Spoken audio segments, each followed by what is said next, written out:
Ó pessoal, essa máquina parou, ela não liga, nem desliga, nem liga.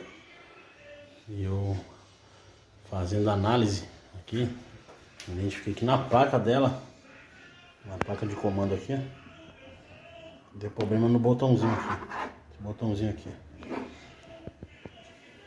Ela caiu água e oxidou o botão. Então ele não passa mais sinal para ligar a máquina. Uma placa dessa aqui custa uns 180 a 200 reais. Se for trocar a placa inteira. Mas um botãozinho desse aqui, ó, foi 13 reais apenas. Dois dele. Ó, tá aqui o botãozinho, comprei. R$1,50 cada um, tá? Eu já comprei também essa placa aqui, essa película de proteção, que ela deu defeito no botão porque essa parte de desliga rasgou na máquina, então entrou água e oxidou o botão, causando defeito no liga e desliga. Eu já fiz a remoção do botão, né? Tá ele aqui, ó. Oxidou. Botãozinho aqui, ó, estragou. Fiz a remoção com ferro de solda. Agora é só conectar o outro e fazer a solda. Botãozinho substituído, né? 0 bala. Feito a solda. Aí, pessoal, essa máquina, ela estragou o botão porque entrou água por aqui, ó.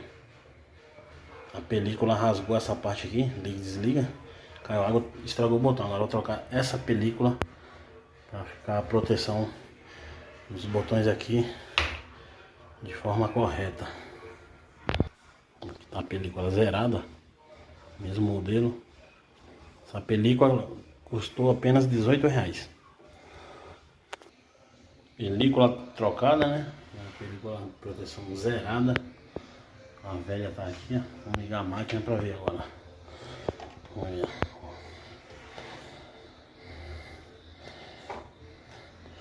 Já deu sinal. Vamos ligar aqui.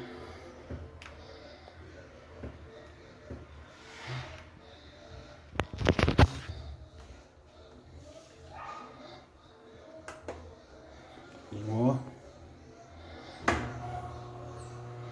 Já deu sinal já, tá? Vou colocar aqui na centrífuga.